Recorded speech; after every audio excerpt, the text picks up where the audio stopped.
নমস্কার, বিশ্ব ভেইগু চক্রবর্তী আপনাদের দুয়ারে আরও একবার। আজকে আপনাদের সামনে যে সাবজেক্টটা নিয়ে আজকে আমি বলবো সেটা গত শনিবার দিন আমার বলা সম্পন্ন হয়নি, সেই জন্য আজকে আমি বলবো 2025 কোন রাশির কীরকম যাবে সেটা আমি শুধুমাত্র শনিবার দিন বলেছিলাম। মেষ রাশির অর্থভাগ্য মানে টাকা পয়সার ব্যাপারটা, সঞ্চয় কীরকম হবে, আয় কীরকম করতে পারবে, তার টাকার ফ্লোটা কীরকম আসবে সেটা নিয়ে বলেছিলাম। আজকে যেটা বলবো সেটা হচ্ছে সিংহ, ধনু এবং বৃষ, এই তিনটে রাশির ক্ষেত্রে আজকে বলবো। তার আগে সবাইকে আমার সশ্রদ্ধ প্রণাম জানিয়ে আজকের অনুষ্ঠান আমি শুরু করব। ওম হরি ওম তৎসৎ। ওং নমো ভগবতে বাসুদেবায়। নমস্কার সকলকে আরও একবার সান্ধ্যকালীন প্রীতি, ভালোবাসা, অভিনন্দন জানিয়ে অনুষ্ঠান শুরু করছি। তো আজকে যেটা আমি সবার আগে বলছি, তার আগে যেটা আমি বলবো দু তিনটে কথা আজকে আমি বলে মাঝখানে আপনাদের বলে দেব কি কি করতে হবে। সেটা হচ্ছে ফার্স্ট এখন বলছি সিংহ রাশির কিন্তু 2025 অর্থভাগ্য, সিংহ রাশির 2025 অর্থভাগ্য কিন্তু মিডিয়াম ফল লাভ হবে, খুব বেশি ভালো আশা করা যাবে না। আমদানি ভালো হবে, আমদানি কিন্তু ভালো হবে। বছরের শুরু থেকে মে মাস পর্যন্ত বৃহস্পতির পঞ্চম দৃষ্টি কিন্তু ধনভাবকে দেখবে।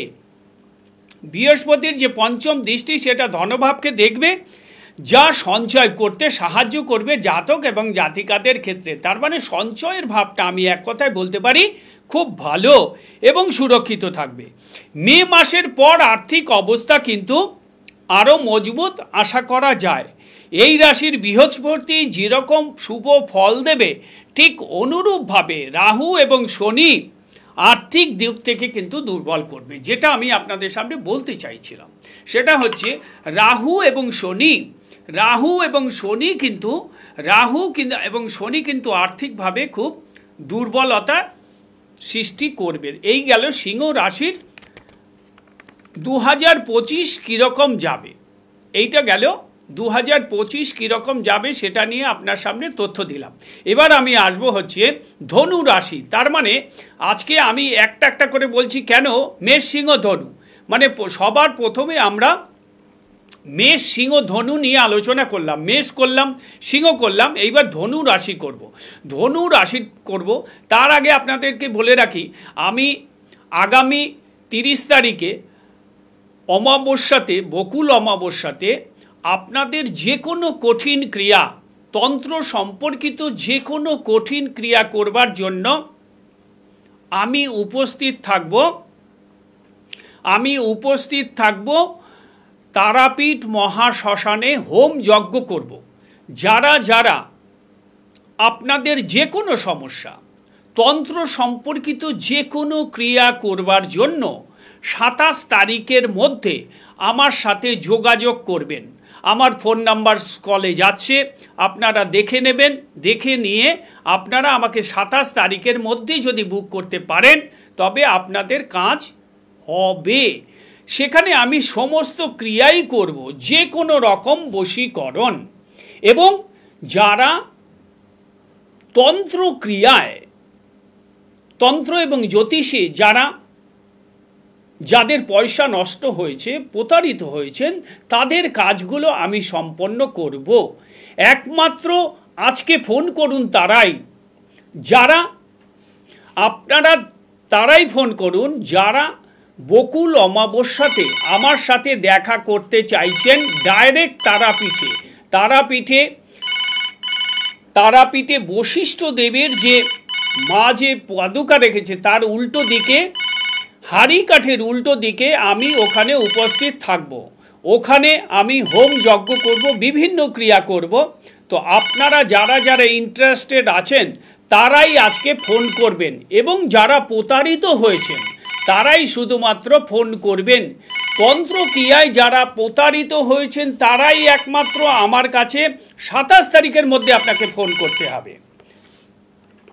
হ্যালো, হ্যালো, নমস্কার। হ্যাঁ বলুন, আমি মেয়ের সম্বন্ধে জানতে চাই একটু। কোত্থেকে বলছেন? আমি বাঁকুড়া থেকে বলছি। আপনি তো গত সপ্তাহে ফোন করেছিলেন এবং আমি তো আপনাকে জানিয়ে দিয়েছি। না, আমি করিনি, তো প্রথম করছি একটা ইয়েকে। কি নাম আপনার বলুন? আমার নাম কাজল চ্যাটার্জি, আর মেয়ে হচ্ছে অর্তি চ্যাটার্জি।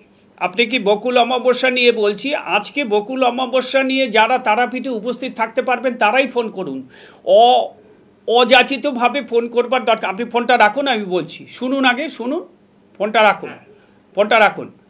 হ্যাঁ, আজকে যেটা আমি বলবো, আজকে ফোনটা রাখুন, আপনি ফোনটা রাখুন। আচ্ছা, বুঝে দেবো।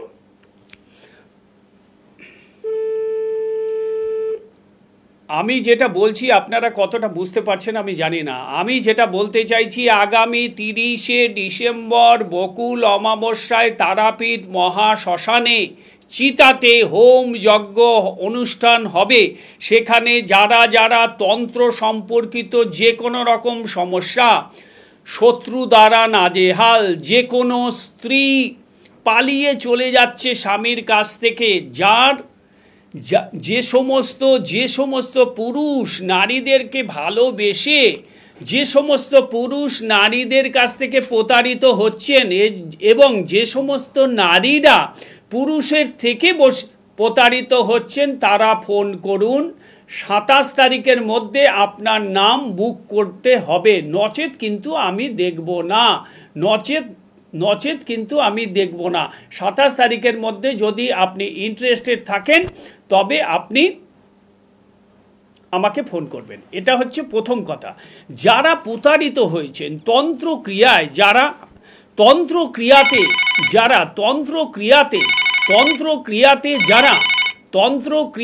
যারা পশ্চিমবঙ্গে প্রতারিত হয়েছেন বিভিন্ন জ্যোতিষ এবং তান্ত্রিকদের কাছ থেকে, সেই ব্যাপারে আমি কাজ করব।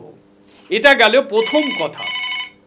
আপনারা যদি ইন্টারেস্টেড থাকেন তবে 27 তারিখের মধ্যে ফোন করতে হবে। হ্যালো, হ্যাঁ বলুন, হ্যাঁ বলুন, হ্যাঁ ফোনটা রাখুন।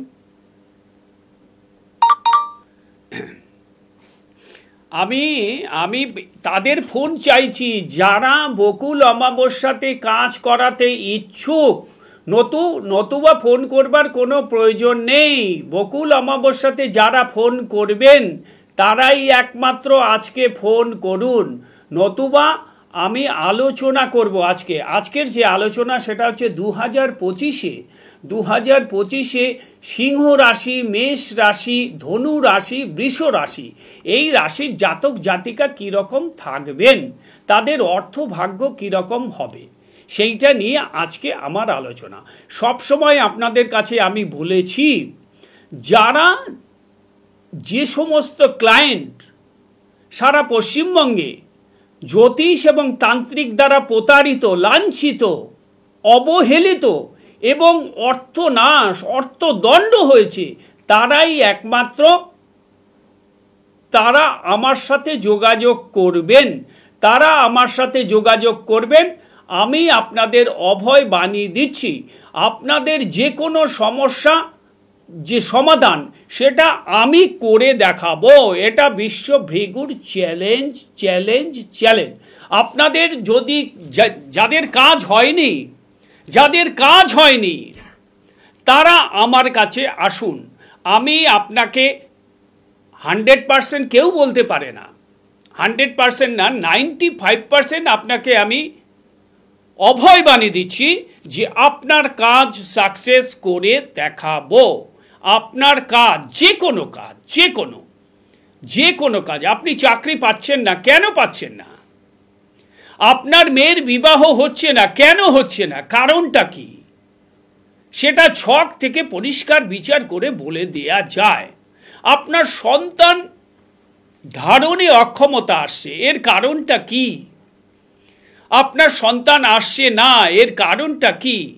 আপনি শ্বশুর, শাশুড়ি এবং স্বামীর কাছ থেকে ভালোবাসা, সম্মান, মেয়েদের যেটা সম্মান শ্বশুর বাড়িতে পাওয়ার কথা, যারা পাচ্ছেন না তারা আমার কাছে আসুন।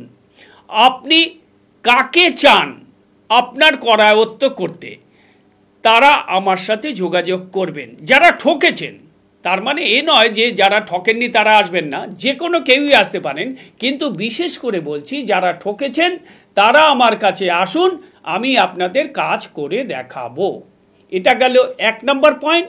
2 নম্বর পয়েন্ট হচ্ছে 30 তারিখে আমি অমাবস্যাতে আমি তারাপীঠে থাকব। আপনারা যদি মনে করেন যে আমার কথা ভালো লাগে, আমার কাছ থেকে আপনি উপকৃত হয়েছেন, আপনি আপনার সমস্যা থেকে মুক্তি পাবেন কাজের মাধ্যমে, এইটুকু বলতে পারি। তো আজকে আমি আমার আলোচনায় চলে যাচ্ছি। এখন যেটা বলবো সেটা হচ্ছে, আজকে যেটা এখন বলবো সেটা হচ্ছে ধনু রাশির 2025 আর্থিক ভাগ্য কেমন হবে, আর্থিক ভাগ্য তাদের ক্ষেত্রে কতটা সাপোর্ট দিতে পারে, আর্থিক ভাগ্য কতটা তাদের সাপোর্ট দেবে, সেইটা নিয়ে আজকে আমার আলোচনা। ধনু রাশি কিন্তু 2025 খুব একটা ভালো যাবে না। আর্থিকভাবে সঞ্চয় হলেও, সঞ্চয় কিছুটা হলেও, একদম সঞ্চয় হবে না সেটা বলা যাবে না, কিন্তু আয়ের দিকটা কিন্তু খুব একটা ভালো হবে না, হবে না, হবে না। এটা আপনারা লিখে রাখুন। এবার আমি যেটা বলবো, জানুয়ারি থেকে মে মাস, মানে বৈশাখ মাস এবং জ্যৈষ্ঠের ফার্স্ট, ধনকারক বৃহস্পতি কিন্তু 6th ভাবে অবস্থান করবে, মানে 6th হাউসে অবস্থান করবে। ধনকারক বৃহস্পতি গ্রহ কিন্তু 6th ভাবে থাকবার কারণে ভালো ফল কিন্তু আর্থিকভাবে ধনু রাশির জাতক কিংবা জাতিকা পাবে না, পাবে না, পাবে না। সঞ্চয় কিন্তু আয়ের তুলনায় মোটামুটি মধ্যম স্ট্যান্ডার্ডিটি থাকবে, একদম ফেলে দেওয়া যাবে না। হয়তো 50,000 টাকা রোজগার হলে তার সঞ্চয়টা মোটামুটি ভালো হবে বলেই আশা করি। হ্যালো, হ্যাঁ বলুন। কে বলছেন আপনি? কে বলছেন? কোত্থেকে? কোথা থেকে? আপনি আমার এই প্রোগ্রাম কোথায় বসে, আপনার কৃষ্ণনগর কোথায় বাড়ি? আমি তো কৃষ্ণনগরের ছেলে, আপনি কৃষ্ণনগর কোথায় বাড়ি বলুন তো? কৃষ্ণনগর ভালুকা। কৃষ্ণনগর ভালুকা তো নবদ্বীপ হয়ে গেল। তা আপনি কাকে কি শেখাচ্ছেন? আপনি কৃষ্ণনগর বলছেন। ফোন রাখুন।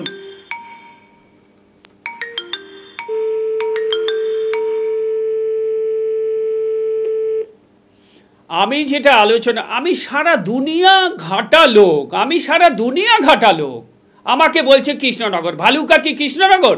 ভালুকা নবদ্বীপের মধ্যে। নবদ্বীপ যেতে, কৃষ্ণনগর থেকে নবদ্বীপ যাওয়ার যে রাস্তা সেটাকে ভালুকা বলে।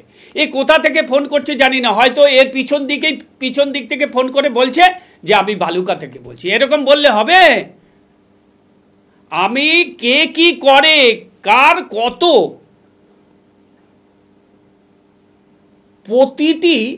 প্রতিটি মানুষের লোমকূপের হিসাব আমি জানি, প্রতিটি মানুষের। যারা ফোন করবে, যাদের গলার টোন থেকে বিচার হবে সে কি বলতে চাইছে।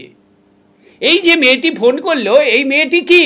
এই মেয়েটি হচ্ছে চরম জিদ্দি মেয়ে, এবং বাড়িতে এ যদি বিবাহিত হয় প্রত্যেকের সাথে অশান্তি করে, এটা গ্যারান্টেড। আমার কথা তার কাছে ভালো নাও লাগতে পারে, কিন্তু এটাই সত্যি, এটাই হয়।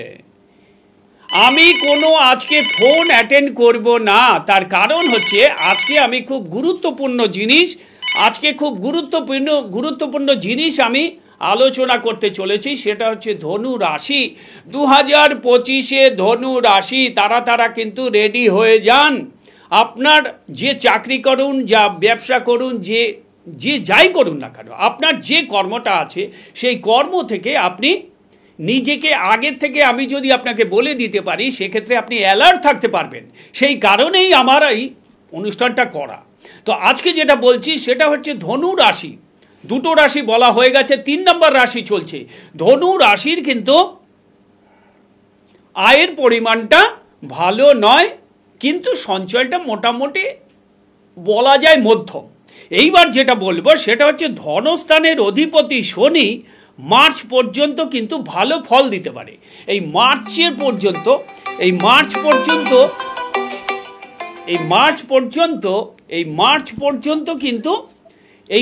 পর্যন্ত মোটামুটি ভালো ফল পাবেন।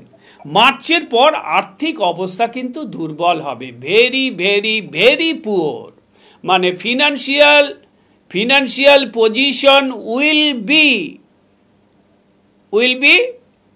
কি বলবো, ওটাকে বলবো হ্রাস পাবে।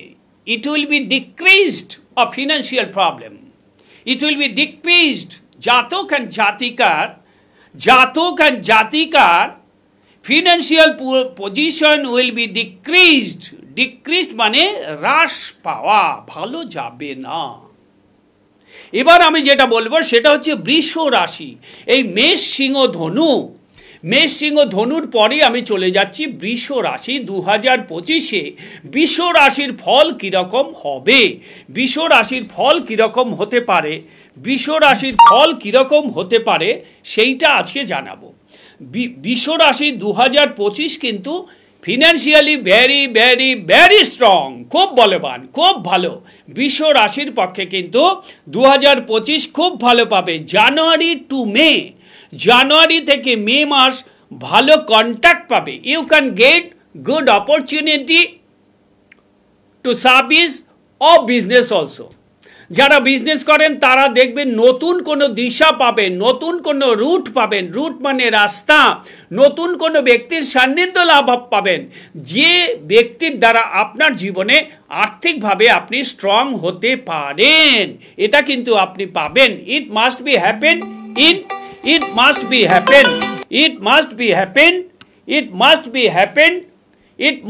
Happened on Taurus. যাদের রাশি বিষ তারা এই ব্যাপারটা কিন্তু আশা করতে পারেন, খুব ভালো যাবে। মে মাসের পরে কিন্তু আরো ভালো, খুব ভালো। মানে যেটাকে বলবো monetary condition will be very very very stable মানে একটা স্থিতিশীল জায়গায় চলে আসবে। খুব ভালো একটা পজিশনে আপনি রোজগারের জায়গাটা দেখতে পাবেন এবং টাকা ইনকাম করতে পারবেন। টাকা ইনকাম এবং সঞ্চয় এই দুটোই কিন্তু সবচেয়ে বড় কথা। আমি রোজগার করলাম, ম্যাক্সিমাম লোকই বলে আমি রোজগার করছি কিন্তু রাখতে পারছি না। সেই জন্য এইটা কিন্তু খুব একটা গুরুত্বপূর্ণ বিষয় বলে আমি মনে করি। সেটা হচ্ছে আপনার সঞ্চয়টা কতটা হতে পারে। সঞ্চয়ের উপর কিন্তু সব কিছু দাঁড়িয়ে থাকে। সঞ্চয়টা খুব ইম্পর্টেন্ট, সঞ্চয় খুব গুরুত্বপূর্ণ বিষয়। তো আজকে হচ্ছে মেইন ঘটনা হচ্ছে সর্বদিক থেকে ভালো ফল কিন্তু পেতে পারে বৃষ রাশি। মেষ রাশি বৃষ রাশি খুব ভালো, মেষ রাশি বৃষ রাশি খুব ভালো, সিংহ রাশি মধ্যম এবং ধনু রাশি মোটের উপর কিন্তু খুব ভালো নয়। তার মানে আমি এখানে জিস্ট যেটা পেলাম সেটা হচ্ছে ধনু রাশি এবং সিংহ রাশি খুব একটা ভালো আশা করা যায় না। এইবার আমি আপনাদের যেটা গুরুত্বপূর্ণ তথ্য দেব, সেই গুরুত্বপূর্ণ তথ্য হচ্ছে এই যে আমি আপনাকে বিচার করে বলে দিলাম মেষ রাশি, সিংহ রাশি, ধনু রাশি, বৃষ রাশি, এটাই যে একদম 100% বিচার সেটা কিন্তু নয়। কেউ যদি ভেবে থাকেন যে এটাই উনি আমাকে বলে দিয়েছে তার মানে আমার এই হবে, এটা কিন্তু নয়। নিজের ছক যতক্ষণ পর্যন্ত বিচার কোনো এক্সপিরিয়েন্সড অ্যাস্ট্রোলজার দ্বারা না করাবেন ততক্ষণ কিন্তু আপনি সঠিক কোনো ট্রিটমেন্ট পাবেন না। এটা ওভারঅল 130 কোটি জনগণের একটা রাফলি ক্যালকুলেশন। এটা রাফলি ক্যালকুলেশন, জ্যোতিষ শাস্ত্রে এটার হচ্ছে রাফলি একটা ক্যালকুলেশন করে বলা যাচ্ছে যে তাদের ফিনান্সিয়ালি পজিশন এই রাশির এই হতে পারে। এবার দেখতে হবে ওই ভদ্রলোকের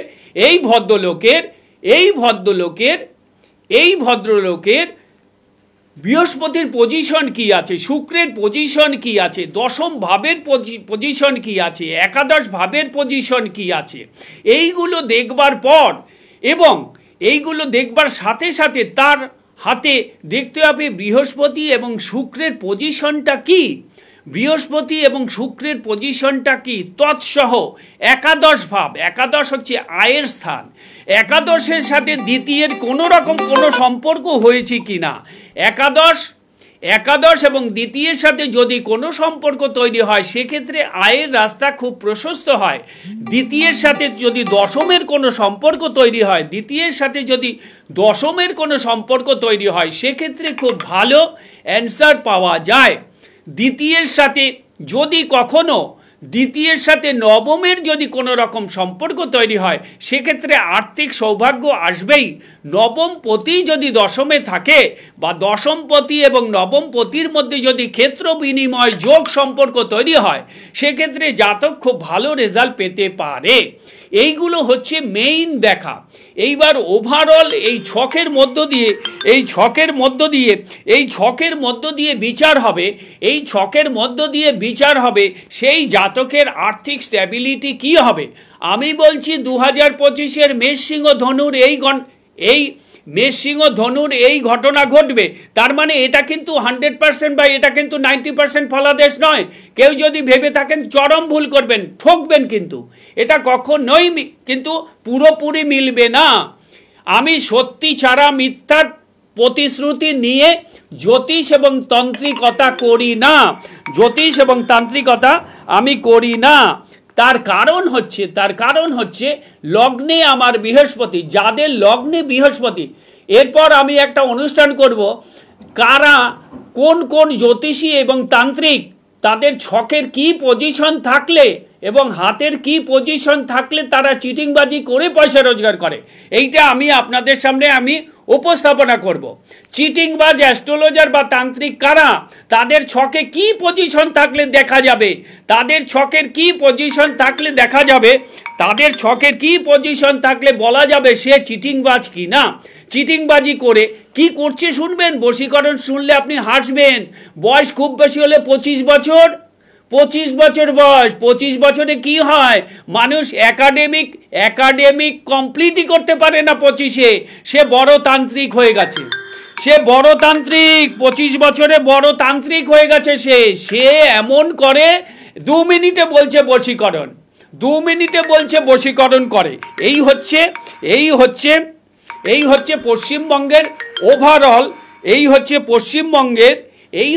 পশ্চিমবঙ্গের জ্যোতিষ এবং তান্ত্রিকদের অবস্থা। বলার কিচ্ছু নেই, কিচ্ছু করা যাবে না।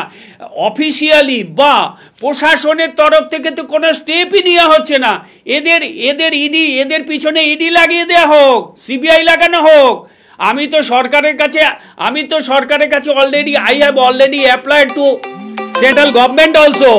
I have already given the information of position of West Bengal. I have already informed to একদম পুরো প্রধানমন্ত্রীর দপ্তরে চিঠি পাঠানো হয়ে গেছে, আসবে, সবারই কিন্তু ব্যবস্থা হবে।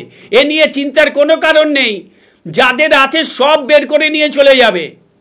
ইডি এবং সিবিআই লাগবে এবার সেই রকম কাজই করা হবে এবার। কারণ আমি ভালো করে তারার গায়ত্রী জানে না, তারার গায়ত্রী যদি জিজ্ঞাসা করি, উত্তর দিতে পারবে না। আমি যদি কালীর গায়ত্রী জিজ্ঞাসা করি উত্তর দিতে পারবে না। তো যাই হোক, গালমন্দ করবার কোনো মানসিকতা আমার নেই, কিন্তু করতে হয় তার একটাই কারণ, এগুলো আমাকে প্রতিদিন ফেস করতে হয়। ভালো থাকুন, আনন্দে থাকুন, নমস্কার।